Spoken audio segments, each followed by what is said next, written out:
Husband যখন তার ওয়াইফকে কষ্ট দেয়, আঘাত করে, আল্লাহ রব্বুল আলামিন ওই হাজব্যান্ডকে এবং তার পরিবারে কিছু গজব নাজিল করে, যার কারণে তাদের পুরো সংসারটা নষ্ট হয়ে যায়। এবং সে গজবগুলো কি কি? এবং যখন একজন হাজব্যান্ড তার ওয়াইফকে কষ্ট দেয়, আল্লাহ সে হাজব্যান্ডকে কোন আযাবে ফেলে, কোন পানিশমেন্টে ফেলে, এটা আমরা আজকে জেনে নেব। সকলে বলেন ইনশাআল্লাহ। মাথায় রাখবেন, যেই মেয়ের স্বামী খারাপ, যেই মেয়ের হাজব্যান্ড খারাপ, তাকে মেরে ফেলার জন্য বিষ লাগে না, তাকে মারার জন্য কোনো গুলি লাগে না, সে এমনি শেষ। যার হাজব্যান্ড খারাপ, তার জীবন অলরেডি শেষ, তাকে মারার জন্য কোনো বিষ লাগবে না, কোনো গুলি লাগবে না, কিচ্ছু লাগবে না, সে এমনি শেষ হয়ে গেছে। আর আমি আসিফের পার্সোনাল পয়েন্ট অফ ভিউ হচ্ছে এইরকম, যে পুরুষ তার জীবনে সফলতার চূড়ান্ত পর্যায়ে পৌঁছে গিয়েছে, যে পুরুষের জীবনে R15 আছে, গাড়ি আছে, বাড়ি আছে, টাকা আছে, পয়সা আছে, জনপ্রিয়তা আছে, সব আছে, বাট একজন নেককার দিনদার মানসিক শান্তির স্ত্রী নাই, তার কাছে পৃথিবীর কিচ্ছু নাই। ঠিক কিনা বলেন? Exactly to the same way, একজন নারী যার কাছে রূপের বাহার আছে, অনেক সুন্দরী নারী, বাপের কোটি কোটি টাকা আছে, ঢাকার গুলশানে ফ্ল্যাট, অনেক টাকার মালিক সে, অনেক রূপের এবং গুণবতী নারী সে, কিন্তু তার কাছে মন মতো একজন স্বামী নেই, মানসিক শান্তির একজন হালাল পুরুষ নেই, তার মানে তার জীবনে কিছুই নাই। ঠিক কিনা বলেন? তাহলে বোঝা গেল, স্বামীর জন্য স্ত্রী হচ্ছে বিশাল বড় নেয়ামত, আর স্ত্রীর জন্য স্বামী একদম সেম, দুটোই সেম। স্বামীর জন্য স্ত্রী নেয়ামত, স্ত্রীর জন্য স্বামীও নেয়ামত। এটা অনেক বড় দামি জিনিস। তো যখন কোনো স্বামী তার স্ত্রী কষ্ট দেয়, তার প্রথম যে আযাব তাকে ফেস করতে হয়, সবচেয়ে বড় আযাব এটাকে আমি মনে করি, সেটা হচ্ছে যখন কোনো হাজব্যান্ড তার ওয়াইফকে হার্ট করে, উইলিংলি অথবা আনউইলিংলি, যখনই হার্ট করে, কষ্ট দেয়, আঘাত করে, সেই স্বামী তার সুখ হারিয়ে ফেলবে।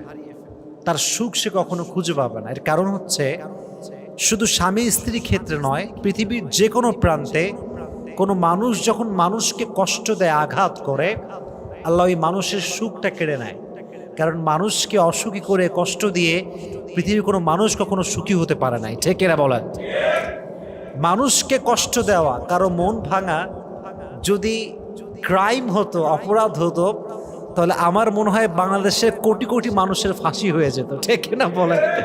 এটা বড় একটা অন্যায়, বাট এটা কোনো রাষ্ট্রীয় আইন নাই, কোনো সামাজিক কোনো আইন নাই, এটা আমাদের সমাজে এরকম। তো স্বামী যখন, হাজব্যান্ড যখন তার স্ত্রীকে কষ্ট দেয়, তার প্রথম যেই আযাবটা তাকে ফেস করতে হয়, সে তার সুখ কোথাও খুঁজে পায় না। এর কারণ মাথায় কি রাখবেন কারণটা?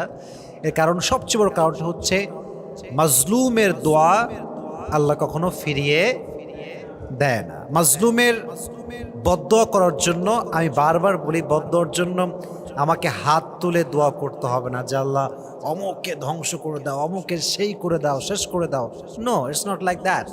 বদদোয়ার জন্য জাস্ট হৃদয়ের একটা অনুভূতি, কষ্ট, একদম বোবা কান্না, এটাই একটা মানুষের ধ্বংসের কারণ হতে পারে। ঠিক না বলা? তাহলে এক নাম্বারটা হচ্ছে, সে তার জীবনের সুখ হারিয়ে ফেলবে। আর কারো সুখ নষ্ট করে কেউ কখনো সুখী হতে পারে। তাহলে এক নাম্বার হচ্ছে, husband will lost his mental peace, সে কখনো তার মানসিক শান্তি খুঁজে পাবে না। Number one. আর একটা বিষয় মাথায় রাখবেন, যে অনেক নারী আছে দেখবেন, স্বামীকে বিয়ে করেছে ফ্যামিলির বিরুদ্ধে গিয়ে। এরকম অনেক মেয়ে আছে না? নাই? কেউ পালিয়েই বিয়ে করেছে, অথবা কেউ পরিবারকে সঙ্গে নিয়েই বিয়ে করেছে, বাট পরিবারের ওপিনিয়নটা ছিল এরকম যে he is not perfect for you. পরিবার বলেছে, দেখো মা, এটা তোমার জন্য পারফেক্ট ছেলে নয়, তোমাকে অন্য কোথাও চুজ করা উচিত। পরিবার সাপোর্ট দেয়, তাও মেয়েটা বিয়ে করেছে সেই ছেলেটাকে। কারণ ভালোবাসা, অনুভূতি, ফিলিংস। কারণ বিয়েটা হচ্ছে এমন একটা জিনিস, যাকে যার ফিল হয় না, সে তাকে বিয়ে করতে পারে না। আর যাকে যার ফিল হয়, সমস্ত বাধা পেরিয়ে সে তাকে বিয়ে করতে পারে। ঠিক কিনা বলেন? এখন যখন কোনো নারী তার শখের পুরুষকে হালালভাবে বিয়ে করে, তার প্রথম এক্সপেকটেশন থাকে এইরকম যে আমার সমাজকে, আমার পরিবারকে, আমার সব ফ্রেন্ড সার্কেলকে আমি প্রমাণ করব যে আমার চয়েস, আমার পছন্দ সবচাইতে ব্যাটার ছিল এবং আমার হাজবেন্ড আমার যোগ্য, সে সবসময় এটা ডিজার্ভ করে। তার এক্সপেকটেশন এরকম যে আমার স্বামীকে পৃথিবীর সবচাইতে উত্তম পুরুষ হতে হবে, ঠিক কিনা বলেন? তো সেই স্বামী যখন খারাপ হয়, মনের বিরুদ্ধে কাজ করে, জুলুম করে, কষ্ট দেয়, সেই স্বামী কি কখনো সুখী হতে পারবে বলে আপনি মনে করেন? কখনো হতে পারবে? সে তার মানসিক প্রশান্তি হারিয়ে ফেলবে, সুখ খুঁজে পাবে না। 2 নাম্বার, এবং এটা আরো বেশি ডেঞ্জারাস, বড় আযাব এটা। যে স্বামী তার স্ত্রীকে কষ্ট দেয়, তার 2 নাম্বার আযাব হচ্ছে সে যখন মারা যাবে তার কবরের সমস্ত আযাব মাফ হতে পারে, বাট সে যে স্ত্রী কষ্ট দিয়েছে আযাব কখনো মাফ হবে না। এর কারণ হচ্ছে বান্দার হক হচ্ছে 2 প্রকার, এক হচ্ছে হকুল্লাহ, আর এক হচ্ছে হকুল ইবাদ। আল্লাহর হক হচ্ছে নামাজ পড়া, পড়েন নাই আল্লাহ মাফ করতে পারে। আল্লাহর হক হচ্ছে রোজা রাখা, পড়েন নাই আল্লাহ মাফ করতে পারে। বাট হকুল ইবাদ, যেটা মানুষের হক, আপনি নষ্ট করেছেন পৃথিবীর এই মাটিতে, যতক্ষণ পর্যন্ত ওই বান্দা মাফ না করবে ততক্ষণ পর্যন্ত আপনার ক্ষমা হবে। তাহলে পৃথিবীর সবচেয়ে জঘন্যতম অপরাধ হচ্ছে মানুষের হক নষ্ট করা। মানুষের হক যে নষ্ট করে সে মূলত ক্ষমা পায় না। আমরা মনে করি যে দিলাম কষ্ট, কি হবে, কিচ্ছু হবে না, কিন্তু আমরা বুঝলাম না যে এই দিন দিন না, আরো দিন, একদিন আসবে যেদিন আমাকে হিসাব দিতে হবে। হ্যাঁ, কাঠ গড়ায় দাঁড়াতে হবে, আমাকে হিসাব দিতে হবে যে কায় কষ্ট দিয়েছিলাম আমি। এই জন্য প্রিয় ভাইয়েরা, নিয়ত করে ফেলি আমরা সবাই যে আমাদের জীবনে আমরা কখনো ইন্টেনশনালি, মানে ইচ্ছাকৃতভাবে, উইলিংলি আমাদের ওয়াইফকে আমরা কখনো কষ্ট দিব না। রাজি আছেন তো ইনশাআল্লাহ? তাহলে বোঝা গেল 2 নম্বর আযাবটা হচ্ছে, যেহেতু এটা বান্দার হক, আপনার স্ত্রীকে যখন আপনি কষ্ট দিচ্ছেন যে কোনোভাবেই হোক, আপনার মৃত্যুর পরে আপনার যত আমলই থাকুক না কেন, আপনার সব আমল আটকে যাবে। এর কারণ আপনি আপনার স্ত্রীর হককে নষ্ট করেছেন, ঠিক কিনা বলেন? এটা আপনি করবেন না। হাদিসে এসেছে বান্দার হক যখন বান্দা নষ্ট করে, কিয়ামতের দিন আল্লাহ তাআলা তার সব আমল দেখবে, মাশাআল্লাহ, you are really able to go to the paradise, you are really able to enter in the paradise, তোমার তো সব ঠিকঠাক আছে, আর তুমি না বউরে কষ্ট দিয়েছিলে, তুমি না অমুক ভাইকে কষ্ট দিয়েছিলে, তার হক নষ্ট করেছিলে, stop, you cannot enter in the paradise, হবে না তোমার জান্নাত আজকে, তুমি মানুষের হক নষ্ট করেছো। এই জন্য আজ থেকে নিয়ত করলাম যে জীবনে বউ বলে কথা না, পৃথিবীর কাউকে আমরা উইলিংলি বা ইন্টেনশনালি, ইচ্ছা করে কাউকে কখনো আমরা কষ্ট দিব না, ইনশাআল্লাহ। জোরে জোরে বলেন ইনশাআল্লাহ। 3 নাম্বার, যে স্বামী তার স্ত্রী কষ্ট দেয়, এটা পৃথিবীর অনেক বড় একটা লস, দুনিয়ার অনেক বড় একটা লস। সেটা কি জানেন? রিজিকে বরকত থাকে না, রিজিকে কোনো বরকত সে খুঁজে পায় না। এর কারণ হচ্ছে, আমি আগেই বলেছি, ভূমিকায় একটা কথা বলেছিলাম, স্বামীর জন্য তার জীবনের সবচাইতে উত্তম উপহার হচ্ছে স্ত্রী। বলেন কি? এবার হাদিস শোনেন। নবীজি বলেছে, ইদা কুনতা ফি নিআমাতিন, যখন তোমরা কোনো নিয়ামতে থাকো, নিয়ামতের মূল্যায়ন করো। এর কারণ ফাইন্না যুনুব তাজিলু নিআম, যখন বান্দা অবাধ্য হয়, আল্লাহর হুকুমের বাহিরে কাজ করে, তখন নিয়ামতটা কেড়ে নেয় একজন। আওয়াজ দিয়ে বলেন, তিনি কে? Your wife is your নিয়ামা, your wife is a blessing for you, আপনার ওয়াইফটা আপনার জন্য বড় নিয়ামত। তা আপনি যখন নিয়ামতের মূল্যায়ন করছেন না, এটার একটা ধকল আপনার বইতে হবে। সেটা কি? আপনার রিজিকে বরকত থাকবে, আল্লাহ বরকত উঠায় ফেলবে, বরকত কেড়ে নেবে। দেখবেন যে অনেক হাজব্যান্ড ওয়াইফ অনেক রিচেস্ট ফ্যামিলি বিলং করে, এবং এটা রিয়েলিটি থেকে বলছে। আমি অনেক মেসেজ পড়েছি বলে বলতে পারছি। আমি যা বলি দেখে শুনে পড়ে আমি তারপরে বলা ট্রাই করি। অনেক পরিবার আছে এরকম যে জাস্ট এসি রুমে থাকে, বাট বিশ্বাস করেন ভেতরে কোনো সুখ নাই, ঠিক কিনা বলেন? হয়তো স্বামী বেতন পায় 2 লাখ টাকা, বাট মাস যেতে না যেতেই 15 তারিখেই শেষ। ভাই 2 লাখ টাকা বেতন কোথায় গেল? বলে আমার স্ত্রীর মেকআপ ওইটা, আমার ছেলের স্কুল ফি ওইটা, অমুক খরচ, গাড়ির খরচ, ফ্ল্যাট ভাড়া, সব কিছু মিলায় 15 তারিখে শেষ। অথচ একজন যুবক যে হালালভাবে ইনকাম করে, স্ত্রীকে ভালোবাসে, যত্ন করে, কেয়ারিং লাভিং হাজব্যান্ড, সে তার 2 লাখ টাকা লাগে না, সে 10,000 টাকা দিয়ে সুখে সুখে সংসার করে, ঠিক কিনা বলেন? আল্লাহর যে রিজিকের বরকত আছে এটা উঠে যায়। আল্লাহ আমাদের সবাইকে এটা বোঝার তৌফিক দান করুক, পড়া আমিন। তাহলে স্ত্রী কষ্ট দিলে আপনার রিজিকে বরকত থাকবে না, এটা কিন্তু বড় মারাত্মক জিনিস। রিজিকে বরকত যদি পেতে চান, স্বামী স্ত্রীর মাঝে বন্ডিং ভালো হতে হবে এবং ভালোবাসা শুধু আল্লাহর জন্য হওয়া লাগবে। রাজি আছেন তো ইনশাআল্লাহ? 4 নাম্বার সবচেয়ে বড় আযাব এবং সবচেয়ে বড় পানিশমেন্ট, সেটা হচ্ছে এই স্বামী যখন তার স্ত্রীকে কষ্ট দেয়, এটার এফেক্ট তার সন্তানের উপরে পড়ে। আমি আগেও একবার একটা লেকচারে বলেছিলাম এই কথাটা। স্বামী যখন তার ওয়াইফের সঙ্গে রুডলি বিহেভ করে, এটার প্রভাব সন্তানের উপরে পড়ে। এবং যখন এটা আমি বারবার বলি, দেখেন, আপনার বাবা যদি চোর হয়, আপনাকে মানুষ ব্লেম করবে, চোরের ছেলে। আপনি যদি ডাকাত হন, আপনার বাপকে বলে মানুষ ডাকাতের বাপ। কথা ঠিক আছে কিনা বলেন? আমাদের গুনাহ মাঝে মাঝে পরিবারের জন্য গজবের কারণ হয়ে দাঁড়ায়। যে বাবাগুলো আজকে ওয়াইফকে কষ্ট দেয়, তারও তো একদিন মেয়ে হবে, হবে কি হবে না? তার মেয়ে বড় হলে একদিন বিয়ে হবে কি হবে না?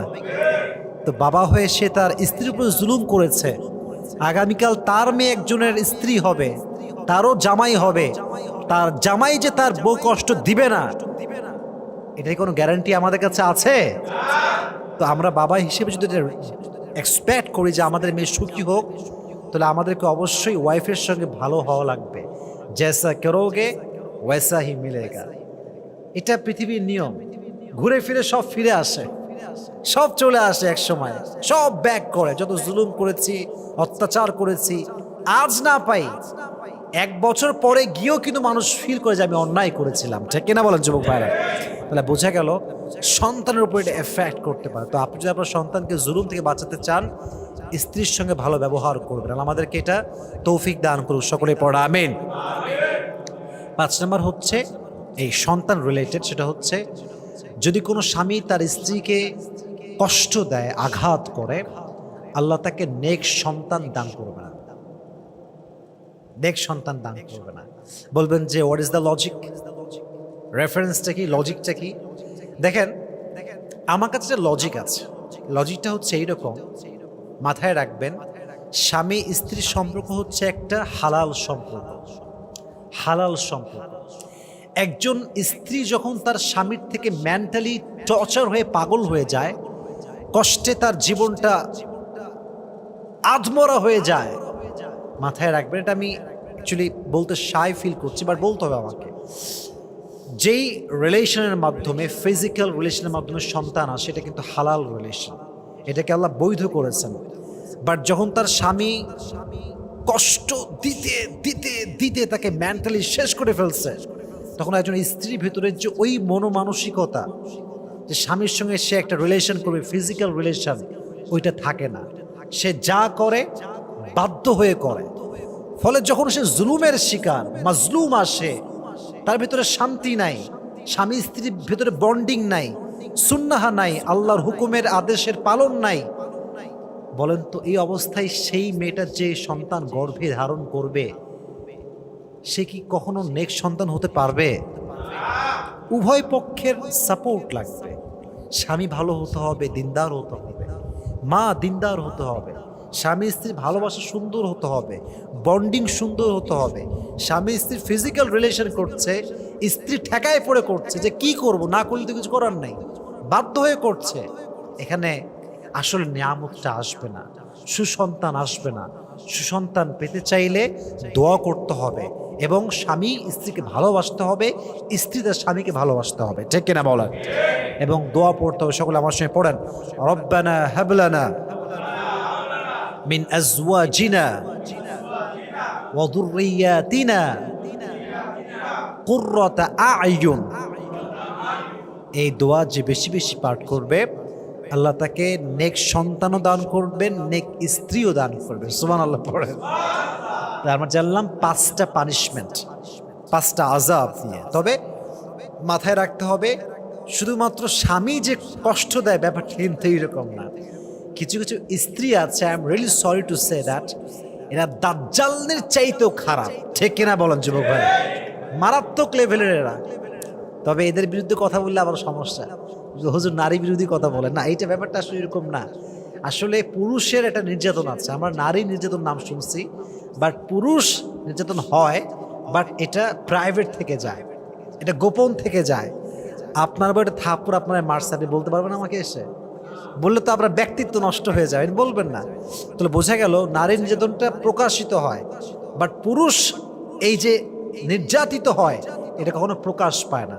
তো শুধুমাত্র স্বামীর ক্ষেত্রে বললেই হবে না, স্ত্রীর জন্য আযাব আছে না নাই?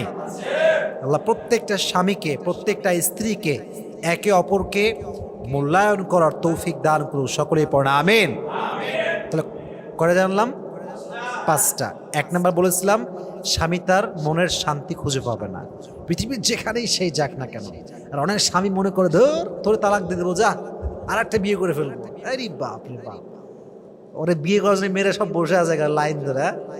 আর ও বোঝে না যে এই যে বউটা পাইছি, সেকেন্ড বউ যে ভালো হবে কি হবে না কোনো গ্যারান্টি তার কাছে নাই। ঠিক কিনা বলেন জো ভাই? ও মনে করতেছে বাস একটা দিলাম আরেকখান ধরবো, আরেকখান ধরবো। ও শেষ বয়সে বুঝবে যে কত ধানে কত চাল, শেষ বয়সে বুঝবে। কারণ যে মানুষ শুরুতে অনেস্ট থাকে না, মাঝেও অনেস্ট থাকে না, শেষ বয়সে তার হাল ধরার কেউ থাকে না। ঠিক কিনা বলেন? তাহলে 1 নাম্বার, সে তার মানসিক শান্তি সুখ হারিয়ে ফেলবে। 2 নাম্বার হচ্ছে কি বলেছিলাম, তার সব আযাব মাফ হয়ে গেল। এই যে হক সে নষ্ট করেছে, এটার আযাব কখনো মাফ হবে? 3 নাম্বার, তার রিজিকে কোনো বরকত। 4 নাম্বার, আল্লাহ রাব্বুল আলামিন তার যে পরবর্তী জেনারেশন আছে তারা জুলুমের শিকার হতে পারে, তার অন্যায়ের কারণে, তার জুলুমের কারণে, তার গুনাহের কারণে। এবং সর্বশেষ হচ্ছে, যেখানে স্বামী স্ত্রী ভালোবাসা সঠিক না, সেখানে নেক্সট সন্তান আসতে আসতে পারে না। এজন্য আমাদেরকে আল্লাহ তাআলা এই জঘন্যতম আযাব থেকে আমাদেরকে সবাইকে মুক্তি দান করুন, সকলে পড়া আমিন। এবং সকলকে, সকলের স্ত্রীকে পরিপূর্ণ মূল্যায়ন করার তৌফিক দান করুন, সকলে পড়া আমিন। ওয়া আখির দাওয়ানা আলহামদুলিল্লাহি রাব্বিল আলামিন।